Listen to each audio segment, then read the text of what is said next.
צהריים טובים חברים, קורא עכשיו אני ממשיך לעשות את המסע הרעיונות שלי, כמו שאני אמרתי לכם בסרטון עם סילבן לנגסברג, עכשיו הולך להיכנס אליי ברעיון הזה הרקדן והבלטן והרוכב אופניים המעורר השראה כנגד כל הסיכויים, זכה במקום הראשון באליפות ישראל, אליפות ישראל, כן, לא אליפות עירונית, אליפות ישראל לרכיבה על אופניים. מי שיהיה איתי כאן זה ולאד לוגינוב, הבחור בישראל כבר 3 שנים, הוא מבין עברית, אבל לבקשתו של ולאד אני אקיים את הרעיון הזה בשפה האנגלית, אז ולאד תכף ייכנס, ורגע לפני שוולאד ייכנס אני כמובן אציין עוד פרט חשוב, שוולאד עשה את מרבית קריירת הריקודים שלו באוקראינה, המדינה שבה הוא גדל כל חייו, והוא עלה לישראל לפני 3 שנים כאמור, שם הוא עושה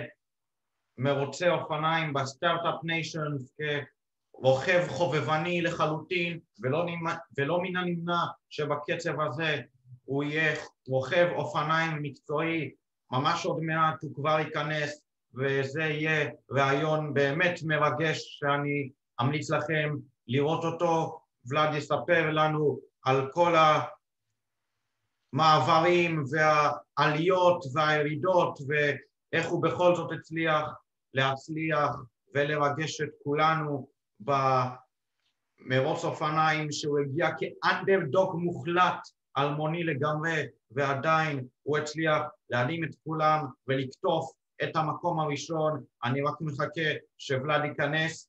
So it's a delight for me to have you here after I heard your amazing story, and I couldn't tell myself no, I cannot miss my chance to do a double inspiration interview, and there it is. Great. Just glad to hear that. And for me, it's just a second. Someone calling me. Yeah, I'm here. Yes. What? No, I'm here. Yeah, just. So correct me if I'm wrong. Most of your career, you're a dancer, but in recent years you moved into bicycles and doing race with them. Yes, you're right. Before I did Aliyah, I was a professional dancer, and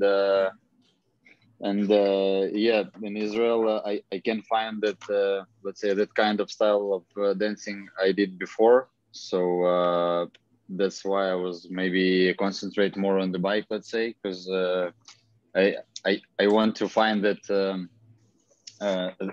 same kind of efforts, but in dance, in art area, I can find some of that, and I concentrate more on the bike and start doing workouts every day and like small steps, and I'm here. Yes, that's how it went. Yeah.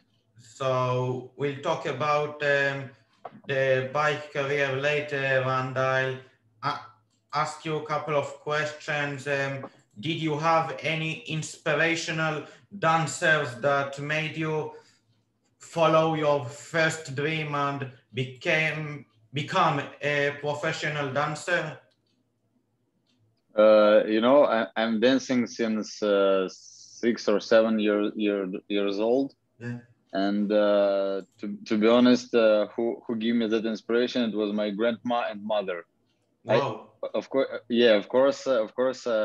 As a boy in Ukraine, I don't want to be as a dancer, because everyone thinking that you're a weak guy and you're a dancer, and why not doing some like karate or box or some stuff that everyone should do. So yeah, for me it was like the difficult time, because I missed the couple lessons, and my grandma was sitting with me all courses long, like 2 hours, 3 hours, and just to make sure that I'm there. So yeah, and just afterwards I understood this that you can take some that you can get energy from the stage, from the audience, and I felt that, and just after I understood how it's working, and really loved it.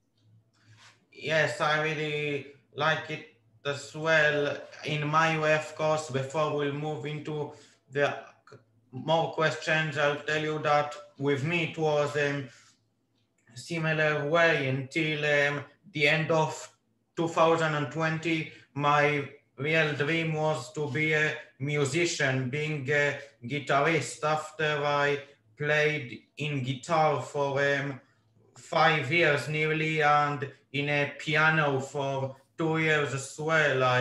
It was like one of my first real dreams to become a musician, and I did it very well, a lot of great plays, but like with me, like with you, of course, I wanted to do something that I'm watching it, I'm being motivated by it. Cool. You're also an art person, so glad to know that. Yeah. So you also with me on the same wave, let's say. Yes. Cool. Speaking of which, about motivation, which things have motivated you during your journey in the years between dancing in Ukraine and doing the Aliyah here to Israel?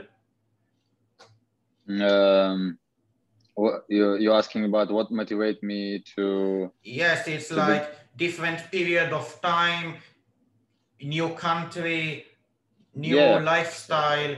How did you get used to that? Yeah, you're right. It's a different between. There's a couple of difference, of course, between my lifestyle in Ukraine and in Israel. And since we did Aliyah, a lot of things, small things and big things changed.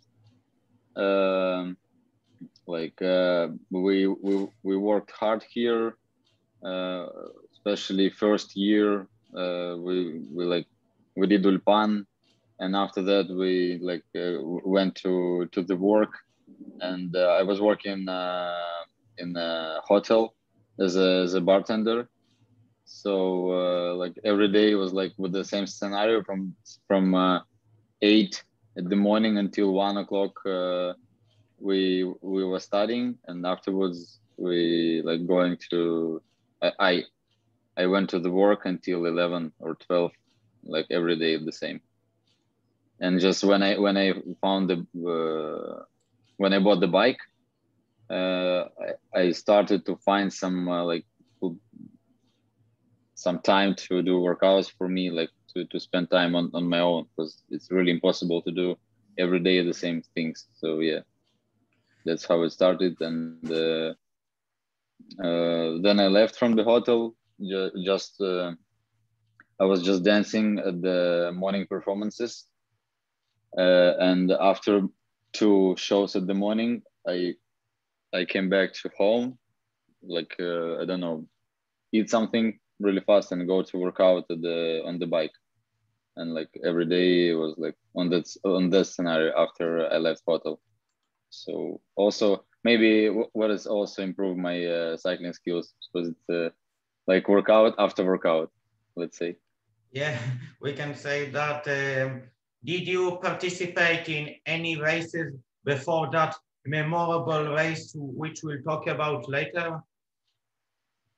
You mean in Beit Guvrin? Yeah, the bicycle races. Startup Nation. No.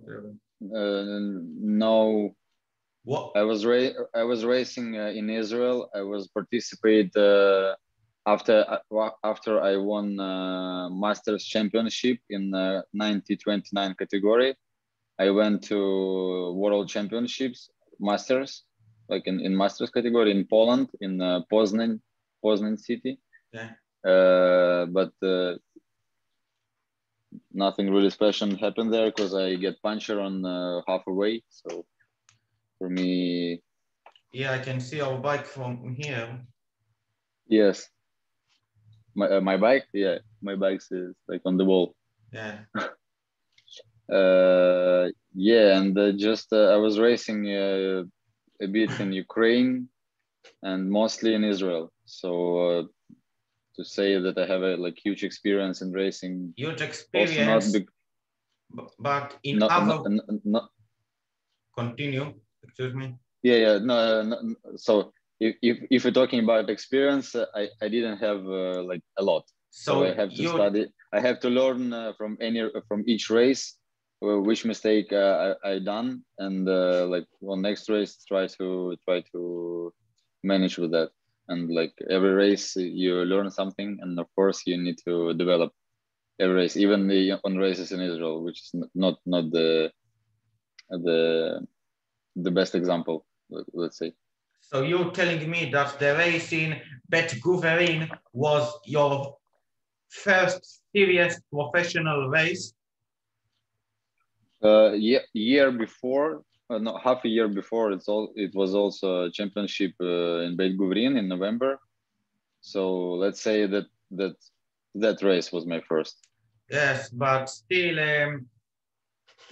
speaking of which, about that race in Bet Guvrin, now it's time to talk about that remarkable race couple of weeks ago. Almost all of the cyclists were professional, and you like came out of nowhere as being more known as a ballet dancer, coming into the race with some professional and more experienced cyclists, but still you did the unremarkable, unthinkable, every word I can say, and finished first. How did it happen? Tell me how it done let's say exciting maybe day. it was a part of tactic, you know, to appear from the shadow, like from nowhere. You just a dancer. Nobody came from nowhere.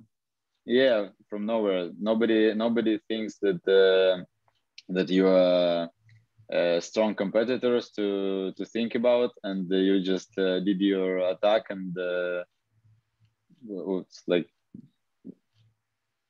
don't know. And you're just taking the podium, first place. One and a half lap before, I just decided to do that, even if I thought that it's not the best idea, because if Startup Nation would working as a team, so my breakaway would never happen, and they didn't work together. So they worked against each other, because everybody wanna take the jersey to be as a national champion, and also part of Startup Nation. So it's like a part of prestige, and I just use that for my win. That's it. Yes, it's a very amazing. I'll tell you, like I said about you, that you came from nowhere. I also became from nowhere as a musician. Most of the success I did through music school. I did them in the afternoons, which wasn't so familiar, and I came into the social media journey with blogs, articles, and interviews, like out from nowhere. Straight after a month, I already interviewed like the player with the most ups in the Israeli Premier League Football League, and I also interviewed them the third most capped player for the Ghana national team, and it's like your story as well, that it's like come out from nowhere. Nobody expected it. Cool. It's a great tactic for. Yeah, it's a great tactic for everyone. So in any area, it just works great. So you just appear from nowhere, and you keep going, and just work hard and think big, and everything can happen. And last question, but it's probably a question you'll think about it for the future. Did that win made you consider, should I become a professional bicycle racer in the future? Yes, of course. It's not just a win, you know. It's not. It's not just a win. It's also to upgrade yourself as a man, and that. Yes, and like you after that you believe yourself more, and you think that maybe you really can succeed in that sport. Couple doors open for me right now, and it's just great, and I want to go further and further. Yes, it's very amazing. Then it was all the questions. It was such a pleasure to have this interview. I believe for you, the viewers on my YouTube channel, it will mean a lot for you. And I'll just tell for my viewers at YouTube, couple of words in Hebrew, and then I'll get back into you. אתם צופים, לעולם אל תוותרו על החלומות שלכם.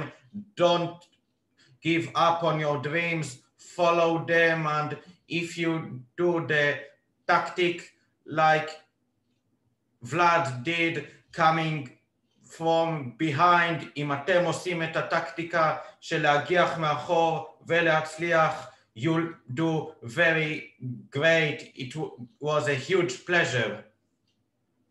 For me as well, Ben. Thank you very much.